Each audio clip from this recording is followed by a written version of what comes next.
आपने हमें इस लायक समझा कि हम सबके साथ हमारी बातें रख सकें, हम शेयर कर सकें। So thank you so very much इस अपॉर्च्युनिटी के लिए।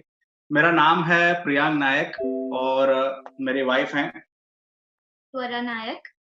हम इस बिज़नेस को पिछले 3 साल से बिल्ड कर रहे हैं और आज क्राउन डायरेक्टर के लेवल पर है, राइट? सो इस इस जर्नी मैं इसको जर्नी नहीं बोलूँगा, मैं इसको एक रोलर कोस्टर राइड बोलूँगा, जिसके अंदर हमने 3 साल पहले बैठना डिसीज़न लिया था कि हमें इस रोलर कोस्टर में बैठना है और फिर जब रोलर कोस्टर ने टेक ऑफ किया, तो क्या एक्साइटमेंट रहा इस बारे में मैं त्वरा से कहूँगा कि वो थोड़ा-सा इसके बारे में शेयर करे एंड फिर हम फर्दर आगे हम बढ़ेंगे।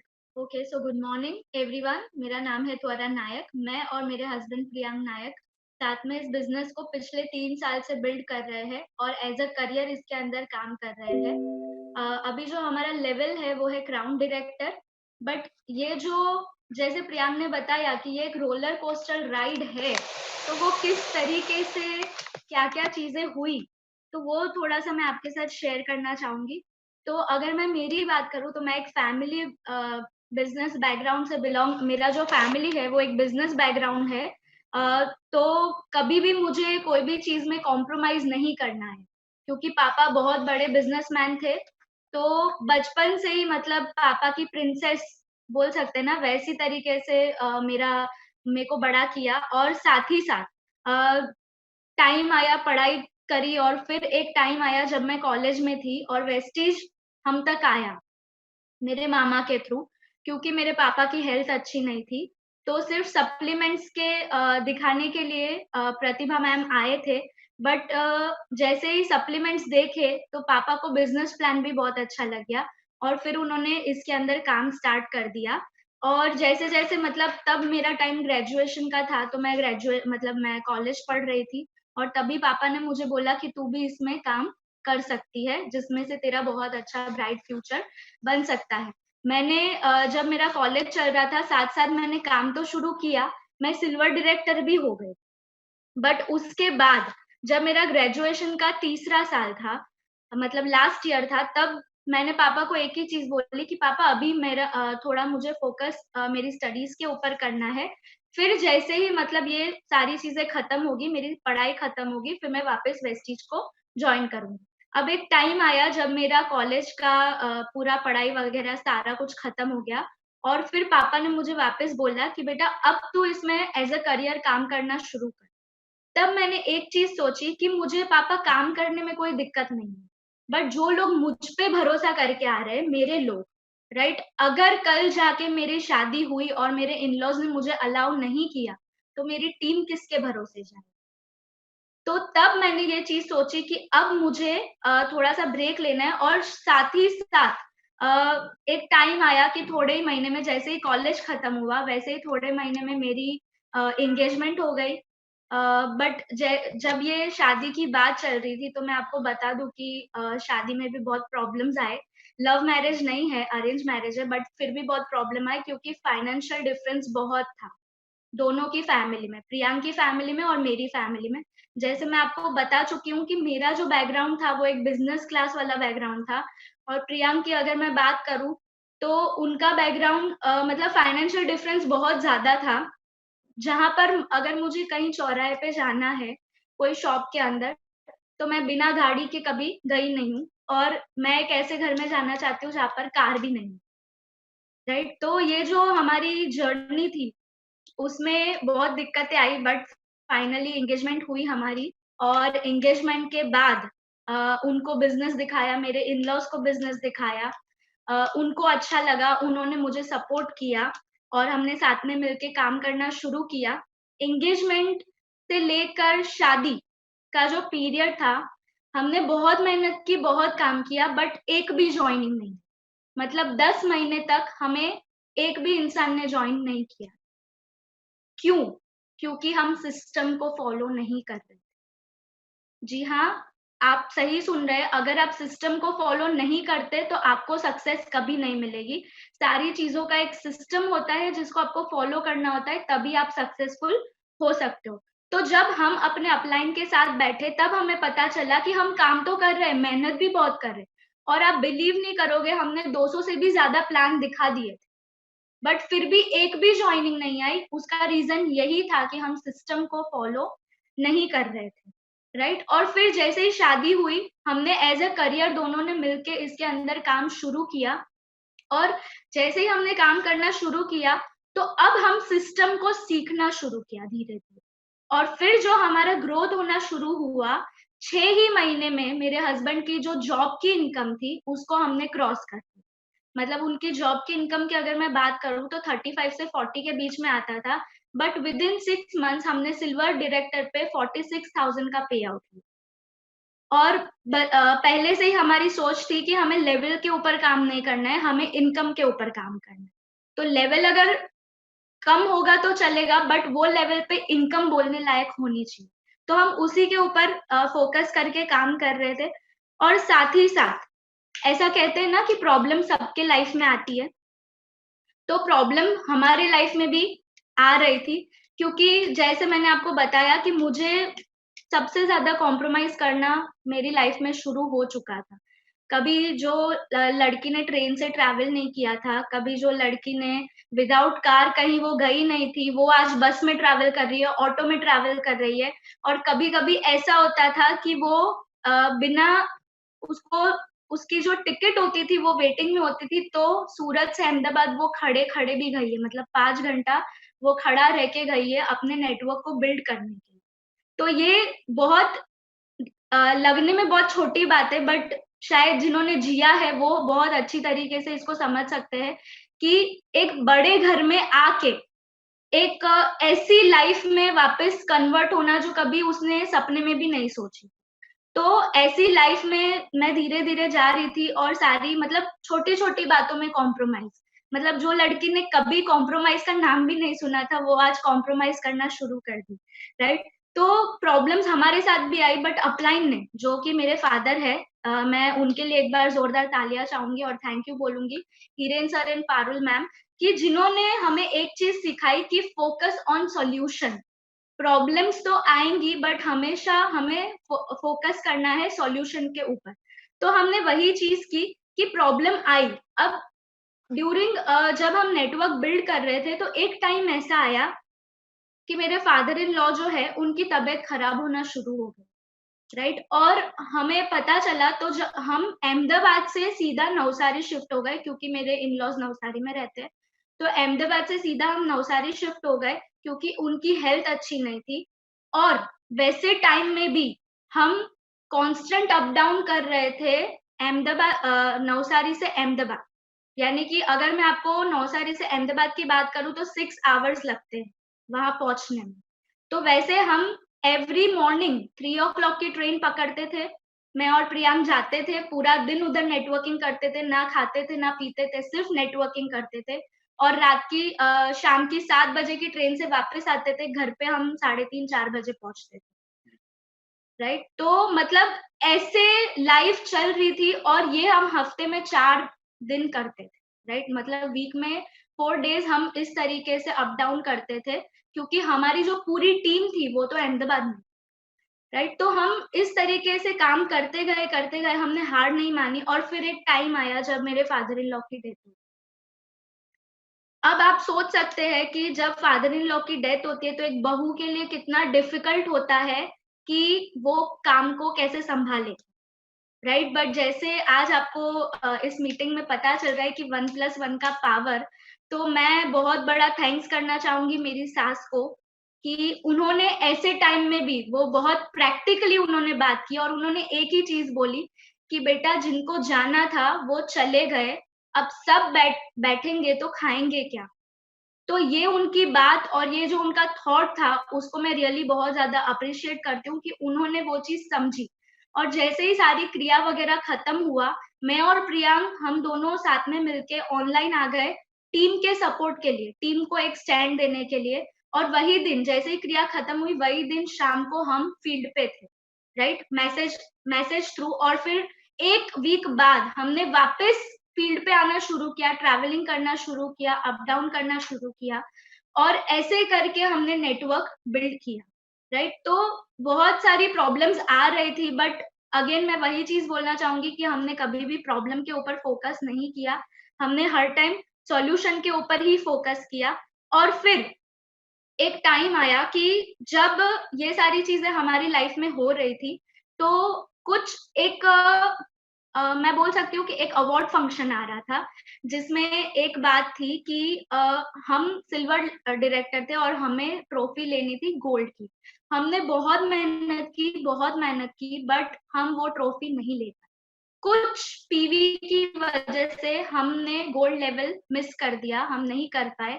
और वो दिन, ऐसा कहते हैं ना, सेल्फ पनिशमेंट बहुत जरूरी है, but I according to me हम बहुत ज्यादा लोग नहीं देते हैं खुद को सेल्फ पनिशमेंट, बट मैंने और प्रियांक ने खुद को सेल्फ पनिश किया। और प्रियांक ने तो कुछ ज्यादा ही किया। जब वो अवार्ड फंक्शन चल रहा था, तब वो पूरा दिन स्टेज के बाजू में खड़े थे और उन्होंने सिर्फ एक ही चीज देखी कि इतनी मेहनत करने के बाद भी आज हमें वो लेवल नहीं मिल पाया। तो उन्होंने सेल्फ पनिश किया, पूरा दिन उधर खड़े रहे और सिर्फ तालियां बजाई और एक चीज सोची कि अब कुछ ऐसा करेंगे ताकि लोग हमारे लिए तालियां बजाएं। राइट? तो फिर एक टाइम आया जब फिर वही दिन जब अवार्ड फंक्शन खत्म हुआ, हम अपलाइन के साथ बैठे और शाम में काउंसलिंग हुई और मैं और प्रियांक बहुत रोए। मतलब 1 घंटे से भी ज़्यादा हम दोनों रो रहे थे अपलाइन के सामने बैठ के कि इतनी मेहनत की, बट हम ट्रॉफी नहीं ले पाए। और एक टाइम आया जब अपलाइन, मतलब मैंने और प्रियांक ने यही डिसाइड किया कि अब हम रिवेंज लेंगे।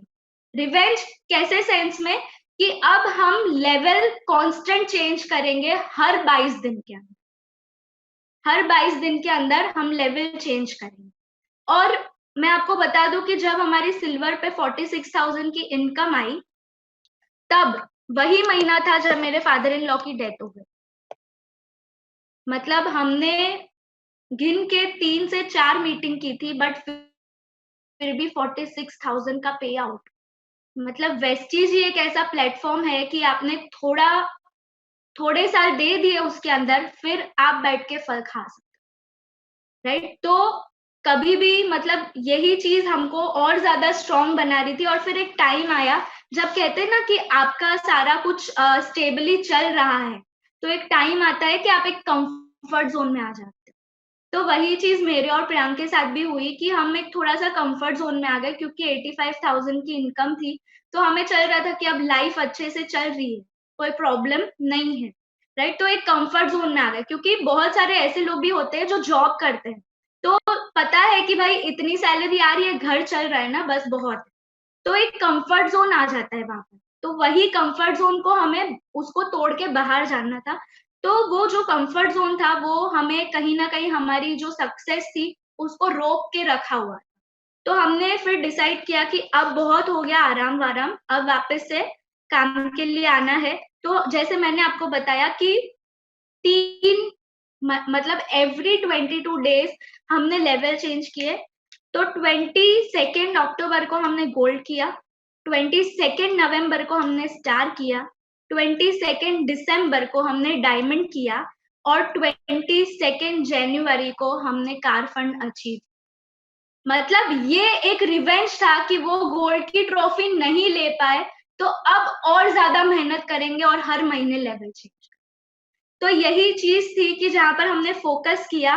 और पहले 10 महीने कोई नहीं जुड़ा था, बट जैसे सिस्टम को फॉलो करना शुरू किया, दूसरे ही 10 महीने मैं और प्रियांक डायमंड हुए। तो ये है दोस्तों सिस्टम का पावर, कि सिस्टम एक ऐसी चीज है जो आपको, अगर आप सिस्टम को फॉलो करते हो तो आप बहुत टॉप पे जा सकते हो, राइट? तो जैसे ही ये सारी चीजें शुरू हुई, फिर एक हमारे सामने एक बहुत अच्छी अपॉर्चुनिटी आई, जिसको मैं बोलूंगी कार फंड। जो कंफर्ट जोन में थे ना, तो ये एक और मोटिवेशन आ गया कि कार कार्निवल लोग, हमारे जो अपलाइन है उन्होंने एक कार कार्निवल रखा हुआ था, जिसमें जो लोग भी ब्रोंज सिल्वर गोल्ड है वो स्टार करके अपनी कार ले सकते हैं, राइट? तो मेरे और प्रियांक के लिए भी ये बहुत अच्छा अपॉर्चुनिटी था, तो हमने वापस से वर्क मोड में आके उसको काम को करना शुरू किया।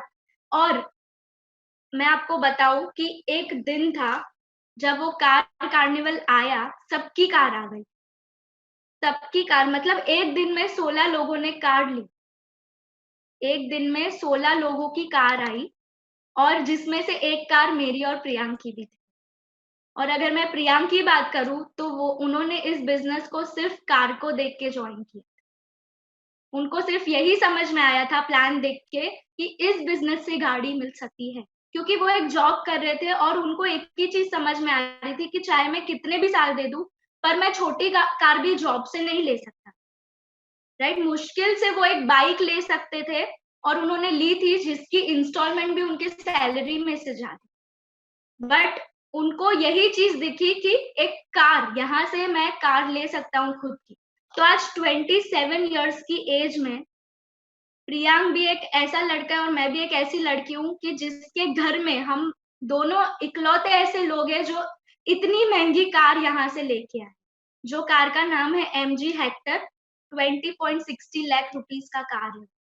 आप सोच सकते हैं 3 साल के अंदर 20 लाख रुपए की गाड़ी, वो भी 27 साल की एज। तो वेस्टीज एक ऐसा प्लेटफॉर्म है जहां से आप अपने सपने को पूरा कर सकते हो, जैसे मेरे हस्बैंड ने उनका सपना पूरा किया कार का, राइट? तो यहाँ से कार भी हमने खरीदी, और साथ ही साथ 3 फॉरेन ट्रिप ली हमने। पहली अबू धाबी दुबई, पहली रशिया, दूसरी अबू धाबी दुबई, और तीसरी जो हमने फॉरेन ट्रिप ली वो स्टार क्रूज मलेशिया। तो यहाँ से वही चीज ली, और फिर एक और कार जैसे ही आई ना, और ज्यादा मोटिवेशन आया कि अब चेक को बढ़ाएंगे, चेक को बढ़ाएंगे। तो चेक को बढ़ाने का टाइम आया। 89,000 से 1,66,000। आप अब सिर्फ जंप देखना, चेक के अंदर जो जंप है ना, वो सिर्फ आप देखना। 89,000 से 1,66,000, 1,66,000, 1,66,000 से 1,97,000, 1,97,000 से 1,90 सॉरी 1,97,000 से 2,65,000। मतलब आप जो भी जंप देखोगे वो दुगना दुगना तिगना जंप है, जो इनकम आ रही थी उससे, और ये हर महीने लिया, राइट? तो यही चीज है कि और ज्यादा, मतलब जब पे आउट आता है ना, तो वही चीज समझ में आती है कि अब इसको और कैसे बढ़ाए, अब इसको और कैसे बढ़ाए, अब इसको और कैसे बढ़ाए, राइट? तो वही फोकस था कि जो लोग हम पे ट्रस्ट करके आ रहे हैं, हमारी टीम के लोग, जिनके भी ड्रीम्स है और जिन्होंने हम पे ट्रस्ट किया है, अब यही टाइम है कि हम उनको आगे बढ़ाए, उनके घर में इनकम दिलाए, उनके ड्रीम्स फुलफिल कराए, तो हम तो अपने आप ही ग्रो होंगे, राइट? ये एक मुझे बहुत अच्छी चीज लगी वेस्टीज के अंदर, कि अगर आप मान लो जॉब करते हैं, तो अगर आपको टॉप की पोजीशन पे जाना है तो आपको किसी ना किसी को गिराना पड़े, तभी आप वो पोजीशन ले सकते हो, राइट? बट वेस्टीज एक ऐसा प्लेटफॉर्म है जहां पर विन विन सिचुएशन है, यानी कि आप तो खुद आगे बढ़ ही रहे हो, पर अपने लोगों को साथ में लेके बढ़ रहे हो। यहाँ पर ये चीज नहीं आती कि आपको पहले किसी को गिराना पड़ेगा फिर आप ऊपर उठ सकते हो। तो यही एक बहुत प्लस पॉइंट है कि यहाँ पर लोग साथ में अच्छे से मिलके काम करते हैं, कोई पीछे नहीं छूटता है, राइट? तो इसी के साथ साथ, और अभी ये जो हमने 2,65,000 का इनकम लिया था, वो भी मैं आपको बता दूं कि डायमंड लेवल पे लिया था। उसके बाद हमने क्राउन किया, और अभी जो हमारा इनकम है वो मेंटेन है। आपको पता है सबसे बड़ी बात क्या है? लॉकडाउन चल रहा है, बट फिर भी जो पिछले महीने का हमारा चेक है वो 2 लाख रुपए आए। मतलब ऐसे टाइम में भी जहां पर लोग टेंशन ले रहे हैं कि अब कैसे लाइफ निकलेगी, अब जैसे ही लॉकडाउन खुलेगा, बहुत सारे लोग, मैं डरा नहीं रही हूँ बट ये फैक्ट है कि बहुत सारे लोग यही सोच रहे हैं कि अब किस तरीके से, मतलब जॉब हमारी रहेगी या नहीं रहेगी। तो वैसे टाइम पे भी आप सोचे कि वेस्टीज एक ऐसी कंपनी है जो लगातार चल रही है, कभी भी उसके अंदर ब्रेक नहीं लगा है, और वैसी कंपनी में भी मतलब 2 लाख रुपए का चेक लॉकडाउन के अंदर। तो वही एक बहुत बड़ा इंस्पिरेशन है। और जब जैसे ही हमने क्राउन किया, तो आप बिलीव नहीं करोगे, 40,000 लोगों के सामने हमने क्राउन का ट्रॉफी ली। तो ये एक बहुत बड़ा अचीवमेंट है। साथ ही साथ आज एक ऐसी इंस्पिरेशन लोग हमें, मुझे और प्रियांक को मानते हैं, लोग हमें फॉलो करते हैं, लोग हमें रोल मॉडल मानते हैं। और सबसे बड़ा अचीवमेंट जो मैं आपको बताना चाहती हूँ, जो मेरा पर्सनल है अचीवमेंट, जो मुझे लगता है कि ये चीज़ मैंने अचीव की है, कि इतनी छोटी एज में जब आपके टीम के लोग आके आपको सर और मैम बोलते हैं, तो आई थिंक ये मेरे लिए सबसे ऊपर है, क्योंकि ये एक बहुत बड़ा रिस्पेक्ट है, जो आपको हर कहीं नहीं मिल सकता। वो सिर्फ़ आपको वेस्टीज में ही मिल सकता है। सो ये थी हमारी जर्नी, जिसको मैं बोल सकती हूँ रोलर कोस्टर राइड। तो अब बाकी का जो सेशन है 1+1, वो मैं प्रियांक को हैंड ओवर करती हूँ। So thank you so much, आपने मुझे सुना। Thank you.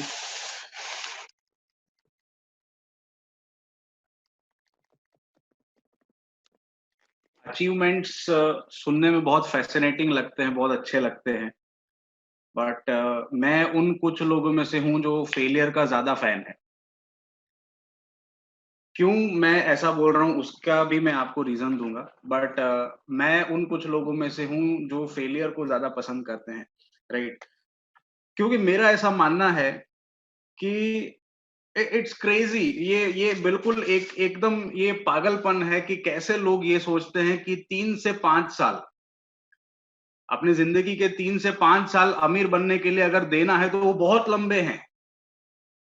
और अगर आपको 40 साल जॉब करके वही के वही पोज़ीशन में रहना है, गरीब रहना है, तो वो टाइम बहुत छोटा है। It's crazy, it's crazy as it sounds, how people think that 3 to 5 hours business में बहुत लंबा समय है, राइट? सो मैं एक जॉब बैकग्राउंड से हूँ। मेरी मेरी पूरी फैमिली में मेरी फैमिली की हिस्ट्री में दूर-दूर तक कोई बिज़नेस करने वाला नहीं था, राइट?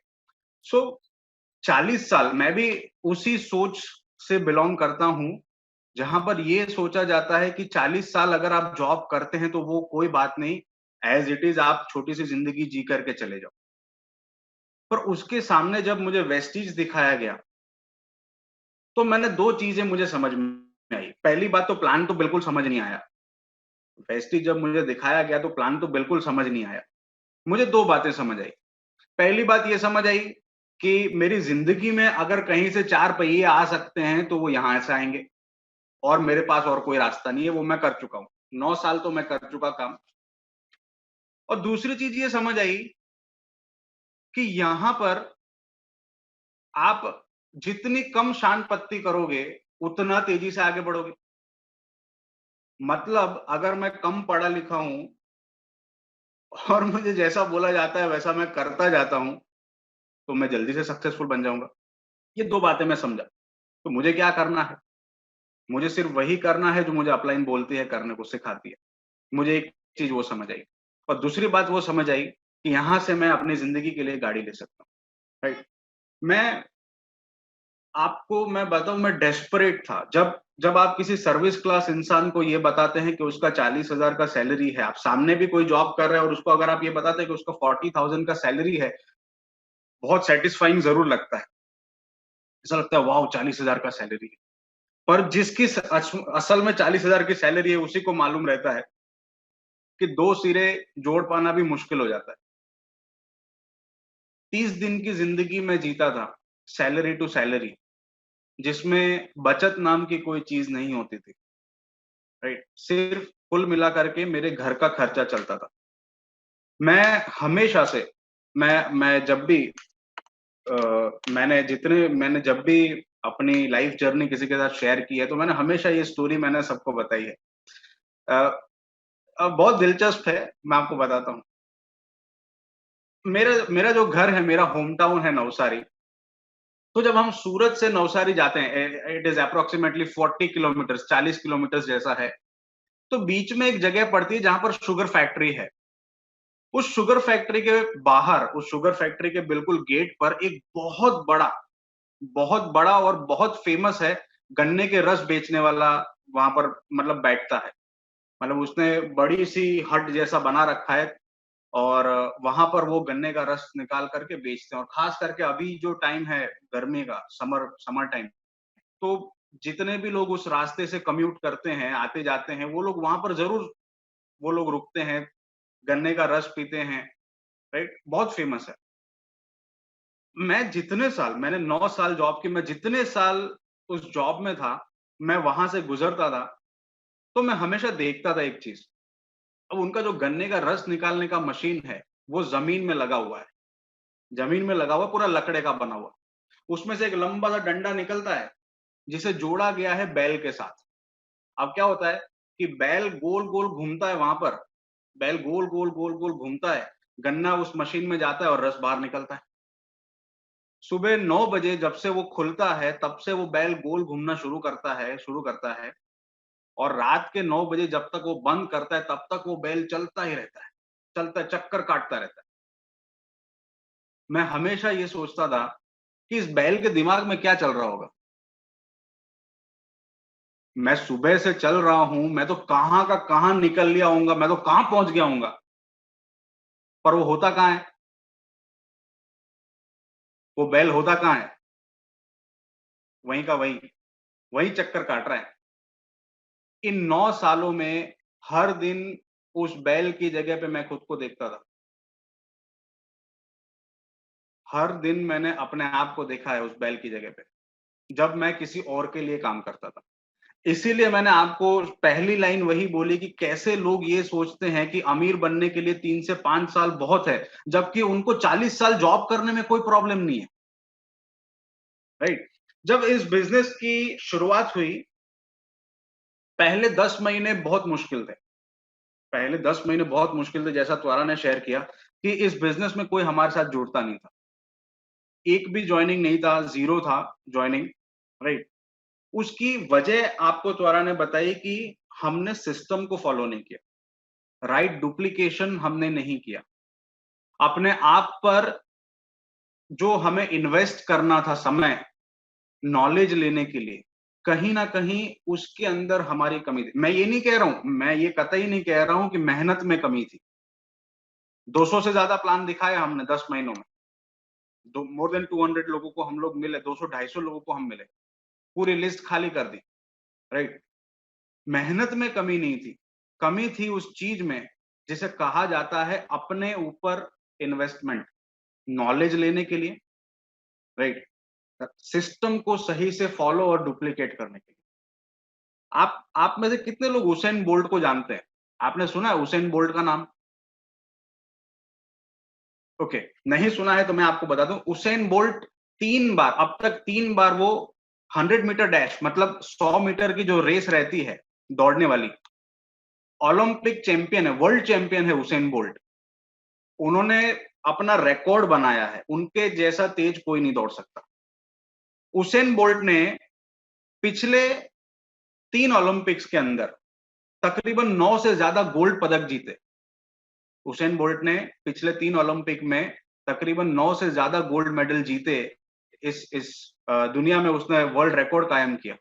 पर उन 9 गोल्ड मेडल को जीतते समय वो रेसिंग ट्रैक पर केवल 115 सेकंड के लिए थे। कुल मिलाकर मैं तीनों ओलंपिक की बात कर रहा हूं, बहुत ध्यान से समझिए मैं क्या बोलने की कोशिश कर रहा हूं। मेरी फेलियर, एक स्मार्ट इंसान वही होता है जो सामने वाले की फेलियर से सीखे। 1+1 की पावर मैं आपको ज़रूर शेयर करूँगा, पर पहले मैंने कहा मैं फेलियर का ज़्यादा मैं फ़ेवर करता हूँ। मैं I am more in favour of failure. क्यों, वो भी मैं आपको सिखाता हूँ। सो उसेन बोल्ट ने जब 9 ओलंपिक गोल्ड मेडल जीते 100 मीटर डैश में, उसमें तीनों ओलंपिक का मिलाकर 115 सेकंड से भी कम का वक़्त उन्होंने रेसिंग ट्रैक पर बिताया। 115 सेकंड मतलब नॉट इवन 2 मिनट्स, 2 मिनट भी नहीं थे। राइट, 115 सेकंड, 2 मिनट में भी 5 सेकंड कम। 115 सेकंड में 9 गोल्ड मेडल जीते और अपने लिए जीता prize money 119 million US dollars. समझ रहे हैं? 115 सेकंड में उन्होंने जीते 119 million US dollars prize money और 9 गोल्ड मेडल वर्ल्ड रिकॉर्ड के साथ। दुनिया में जय जयकार हो गई उसेन बोल्ट की। समझ रहे? अब एक चीज समझिए 115 सेकंड में 119 मिलियन जीता, मतलब कि हर सेकंड दौड़ने का एक। अब ये नजर तो दुनिया को आ गया कि 115 मिलियन डॉलर, उन्होंने 115 सेकंड में 119 मिलियन डॉलर जीते। बट उस 115 सेकंड के लिए उन्होंने 20 साल से भी ज्यादा मेहनत करी। That's called investment on self. समझ रहे हैं? उसे कहा जाता है अपने खुद के ऊपर इन्वेस्टमेंट। तब वो 115 सेकंड की वैल्यू बनी 119 मिलियन यूएस डॉलर्स। आप उसको गूगल कर लीजिए, आप सीधा सीधा लिखोगे 119 million US dollars to INR, तो आपको पता चल जाएगा कि कितनी धनराशि उन्होंने जीती 115 सेकंड के अंदर। वो चीज पहले 10 महीने में मेरे अंदर वो चीज लैक लैक कर रही थी, कम उसकी कमी थी। क्यों कमी थी?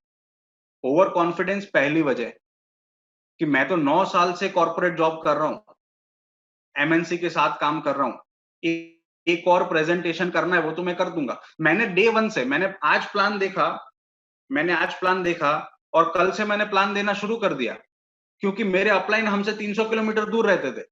मैं अहमदाबाद में, मेरे अपलाइन सूरत में 300 किलोमीटर दूर। मैं उनके ऊपर डिपेंड होकर नहीं बैठ सकता कि वो 300 किलोमीटर स्पेशली मेरे लिए एक बंदे को प्लान दिखाने आए, और का लेवल द क्राउन डायरेक्टर। तो मैं कैसे उनको, एक ही हिस्सा हम देख पा रहे थे, हम एक ही हिस्सा देख पा रहे थे, और वो हिस्सा था चमक वाला, जहां पर लोगों की सक्सेस नजर आती है।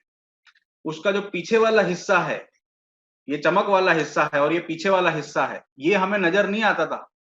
जहां पर पैरों के छाले हैं, ठीक है, नींद की कुर्बानी है, अपने जॉब से आने के बाद जो लोग इसको सीखने के लिए, मीटिंग्स में जाने के लिए, सर्दी हो, धूप हो या बारिश हो, टू व्हीलर पर रेनकोट डाल के अपने बच्चों को कंधे पे लगा करके वो लोग मीटिंग करने जाते हैं, वो सारी बात नजर नहीं आ रही थी। सिस्टम नजर नहीं आ रहा था, सिर्फ इंडस्ट्री की चमक थी जो नजर आ रही थी पहले 10 महीने। राइट? जब हमारी मन मर्जी के मुताबिक जब काम नहीं हो रहा होता, तो कहीं अतरंगी सवाल मन में आते हैं। देखो, इंसान मैं भी हूं, तो नेगेटिविटी माइंड के अंदर आना बिल्कुल जाहिर सी बात है। नेगेटिविटी आएगी खास करके तब जब आपके पास सेविंग्स के नाम पर कुछ नहीं है। आप रोजाना 10, 11, 12 घंटे आप जॉब को दे रहे हैं। वो भी मैं आपको बता दूं, मेरा जो जॉब था वो नाइट शिफ्ट था। 9 साल में से 7 साल मैं बिल्कुल कोर नाइट शिफ्ट के अंदर काम करता था। पर एक चीज जो मुझे समझ आ गई थी वो ये थी कि मेरी जिंदगी में गाड़ी अगर मुझे लेनी है तो वो मैं इसी प्लेटफॉर्म से ले सकता हूँ, क्योंकि जिस जॉब को मैं कर रहा हूँ वहां पर तो मुझे सिक्योरिटी नजर नहीं आती, पॉलिटिक्स भरपूर दिखता था।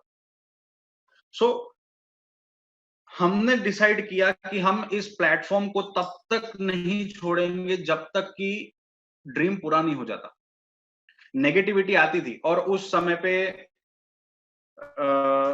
You know social media culture, इतना इतना ज्यादा ऐसी इधर उधर की बातें सामने आना कि जो हमें डिस्ट्रैक्ट कर दे। ठीक है, मेरा फोकस है गाड़ी की तरफ, और मैं मेरा फेसबुक सर्फ कर रहा हूं, मैं मेरा इंस्टाग्राम देख रहा हूं या यूट्यूब देख रहा हूं, तो कंपनी ने 17 तो पिंक कलर के शेड बना रखे, मेरे लिए पिंक एक है, कंपनी के लिए 17 है। मुझे कैसे पता चलेगा? मेरी वाइफ इस स्किल में मेरी पूरक है। वो बोलती है ये वाला पिंक, ये वाला पिंक, वो वाला पिंक, वो सब उसका लुकआउट। मेरा लुकआउट क्या है? उसकी जो कमियां है वो उसकी मैं पूर्ति कर दूं। समझ रहे? ये 1+1 की और पावर है। दूसरी बात कि जब हो सकता है कि as a responsible person, as a main bread earner of the family, मतलब कि जो इंसान के कंधों पर पूरी फैमिली की रिस्पॉन्सिबिलिटी है, उनको फुल टाइम बिजनेस में या जॉब में जाना पड़ता है, राइट? उस समय में आपकी जो जोड़ीदार है वो आपके पैसिव प्लेटफॉर्म को डेवलप करने का काम कर सकता है। ये 1+1 की बिगेस्ट पावर है। समझ रहे हैं? आप जब 10 घंटे किसी और के लिए काम कर रहे हो जॉब में, तो मेरी वाइफ हमारी आईडी के ऊपर मीटिंग्स कर रही है, जॉइनिंग्स ले रही है, वहां से पीवी बढ़ रहा है और मुझे वहां से भी इनकम आ रही है। टाइम नहीं होता था मेरे पास। नाइट शिफ्ट करता था मैं, दिन में सोता था, जब मैं आता था सुबह में तो आँखें सूजी हुई रहती थी। उस समय पे मैंने एक डिसीजन लिया था कि मेरी वाइफ जो काम करेगी दिन भर में, उसके अलावा मैं क्या करूँगा? उसके अलावा मैं मेरी नाइट शिफ्ट कंप्लीट करने के बाद तब तक घर नहीं जाऊँगा जब तक कि मैं कम से कम एक प्लान शो नहीं कर लेता, मॉर्निंग में। तो मैं तब तक घर नहीं जाता था जब तक कि मैं एक प्लान शो नहीं कर लूँ। ये मैंने अपने लिए मैंने डिसाइड किया था कि मेरे पास टाइम नहीं है, बट मैंने वो टाइम बनाया। मेरे पास नॉलेज नहीं था, मेरे पास नॉलेज नहीं था, ठीक है? बट नॉलेज नहीं होने से मैं रिलक्टेंट नहीं, मतलब मैंने अब वो ढाल नहीं बनाया उसको कि मुझे तो आता नहीं है। मुझे अगर प्लान दिखाना है तो मुझे करना क्या है? मुझे वही तो पीपीटी बतानी है। जैसा आए, जो भी आए, पढ़-पढ़ के बताता था, पर मैं प्लान दिखाता था। उससे हुआ ये उससे हुआ ये कि मेरी स्किल बाय द टाइम मैंने 25-30 प्लान बताए, मेरी स्किल जो है वो शार्प होना शुरू हो गई। अगर मैं प्रैक्टिस ही नहीं करता अगर मैं प्रैक्टिस ही नहीं करता तो मेरी स्किल कैसे बनती प्लान दिखाने की? तो पहले 10 महीने में ऐसा बिल्कुल नहीं कहता कि पहले 10 महीने हमारे वेस्ट हो गए। पहले 10 महीनों में हमने हमारे पूरे वेस्टीज करियर के वैल्यूएबल लेसन्स लर्न किए। मैं फेलियर का इसलिए ज़्यादा शौकीन हूँ, राइट? क्योंकि कुछ बातें हैं जो मैं आपके साथ शेयर करना चाहता हूँ। Why you should fail? हमें फेल क्यों होना चाहिए, right? Best form of learning is failure. आपकी कल की सफलता आज आपको ओवर स्मार्ट और आलसी बना देती है। आपकी कल की सफलता आपको आज ओवर स्मार्ट और आलसी बना देती है। फेलियर एक ऐसा टीचर है जो जिंदगी के वैल्यूएबल लेसन सिखाता है। दूसरी बात कि अगर आप जिंदगी में कभी फेल ही नहीं हुए हो, तो आपने जिंदगी में कभी कुछ ट्राई ही नहीं किया है। कोई जिंदगी में ऐसा नहीं बोल सकता, कोई भी जिंदगी में ऐसा नहीं बोल सकता कि मैं जिंदगी में सिर्फ सफलता का मुंह देख करके आगे बढ़ा। तो आपने कभी कोई जिंदगी में ट्राई नहीं किया। और अगर ऐसा है, तो जब पहली फेलियर आएगी आप टूट जाओगे। बहुत सिंपल चीज, राइट? सक्सेस क्या है? सक्सेस रिजल्ट है कंसिस्टेंट फेलियर और उससे इंप्रूवमेंट करने का। बहुत कम लोग इस बात को एक्सेप्ट करते हैं। लोगों का मानना है कि हार का अपोजिट है जीत। हार का अपोजिट है जीत। मैं ये सारी वो बातें शेयर कर रहा हूं जो मैं और त्वरा आपस में एक दूसरे के साथ हम लोग डिस्कशन करते थे जब हमारा काम नहीं होता था। जब हमें कोई नहीं जानता था, हमारा चेक ज़ीरो था, हम रात भर सो नहीं पाते थे। ये सारी बातें हम डिस्कस करते थे। तो लोग ये मानते हैं कि हार का विरोधी है जीत, अपोजिट है जीत।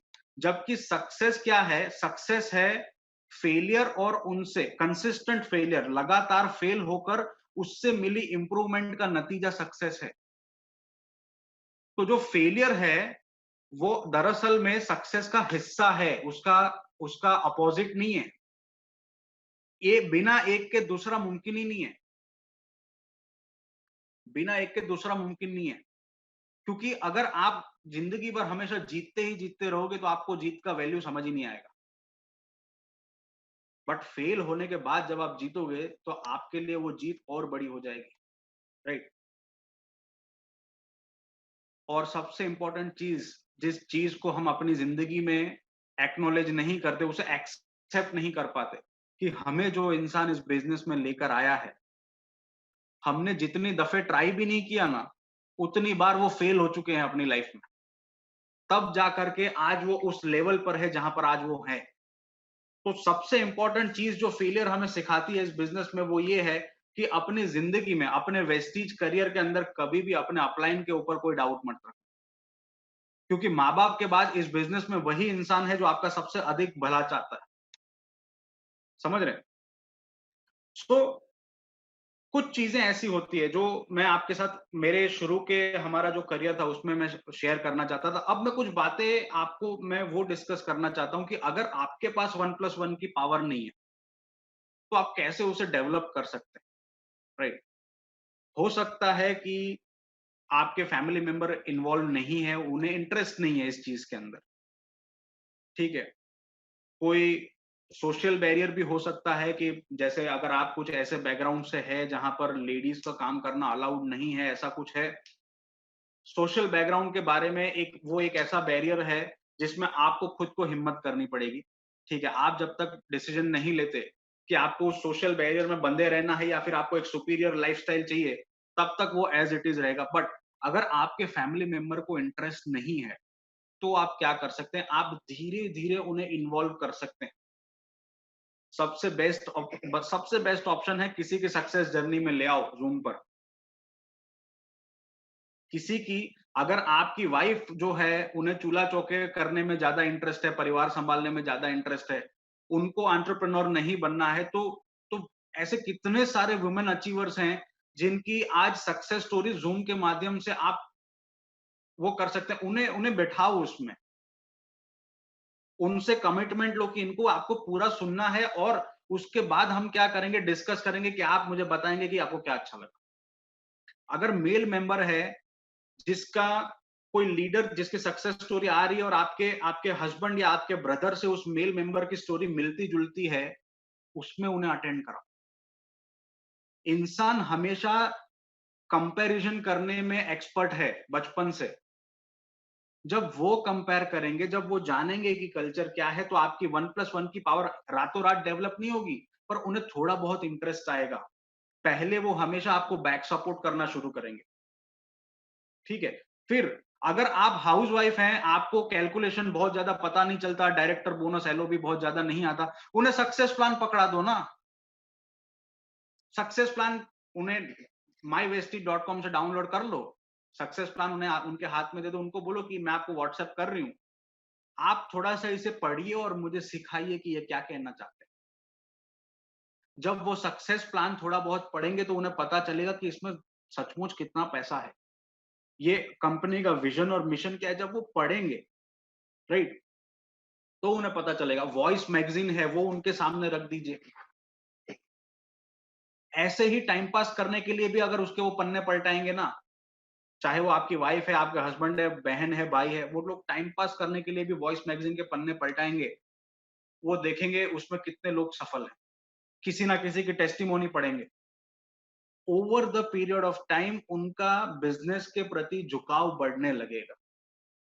और ये 2 से 3 महीनों की बात है, जब आप अपने पार्टनर को वेस्टिज बिजनेस के प्रति आप उन्हें पॉजिटिव कर सकते हैं।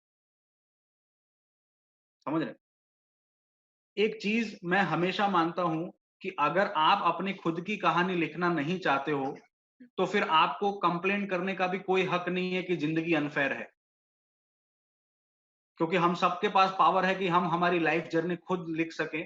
पर अगर हम उसको लिखने में भी इंटरेस्टेड नहीं है, हमारी खुद की लाइफ जर्नी, तो हमें कंप्लेंट करने का कोई अधिकार नहीं है कि लाइफ बड़ी अनफेयर है, मेरे साथ ही ऐसा क्यों होता है। क्योंकि हमारे पास तो मौका था अपनी जिंदगी की कहानी लिखने का, हमने नहीं लिखी।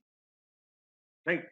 सो इंपॉर्टेंट चीज आज हम हमारी जर्नी के थ्रू यही कहना चाहते हैं कि अचीवमेंट्स तो जो है सो है, उससे मत सीखो आप। अचीवमेंट को मत गले लगाओ। मैं ये कह रहा हूं कि हमने जो गलतियां करी हमारे करियर में, आप उनसे सीखिए। क्योंकि जिंदगी में सबसे स्मार्ट इंसान वही है जो सामने वाले की गलती से सीखता है। और मैं आज कंप्लीट करने से पहले मैं एक चीज जो मुझे बहुत अच्छी लगती है, वो मैं आपके साथ शेयर करना चाहता हूँ। राइट? कुछ लाइनें हैं जो मुझे बहुत मोटिवेट करती हैं, वो ये है कि इम्पॉसिबल जो वर्ड है, इम्पॉसिबल, इम्पॉसिबल वर्ड है, वो फैक्ट नहीं है, मतलब सच्चाई नहीं है। ये किसी के द्वारा दिया गया सिर्फ एक ओपिनियन है, एक सजेशन है कि ये इम्पॉसिबल है। उसके सजेशन देने से वो सच्चाई नहीं बन जाती। सो impossible is not a fact, it's just a suggestion. Right? Impossible कोई डिक्लेरेशन नहीं है। अगर किसी ने बोल दिया कि ये तुम्हारे लिए करना इम्पॉसिबल है, तो वो उसका डिक्लेरेशन नहीं है, उसने फैसला नहीं सुना दिया। It's a dare. आपने आपने अपने आप को चैलेंज करनी है कि इसने मुझे बोला है कि ये इम्पॉसिबल है, तो मेरे लिए इम्पॉसिबल का मतलब है चैलेंज। इम्पॉसिबल एक पोटेंशियल है, वो करने का जो अब तक किसी ने नहीं किया। इम्पॉसिबल टेम्पररी है, एंड इम्पॉसिबल इज नथिंग। और ये लाइनें बहुत बहुत ही जबरदस्त इंसान मिस्टर मोहम्मद अली मिस्टर मोहम्मद अली, जो आज तक के सबसे बड़े बॉक्सर हो चुके हैं, उन्होंने कही है, इम्पॉसिबल इज नथिंग, राइट? सो आज हम हमारी लाइफ जर्नी के अंदर हमने जो गलतियां करी, उसके माध्यम से हम आपके साथ यही मैसेज शेयर करना चाहते थे कि आप उन गलतियों से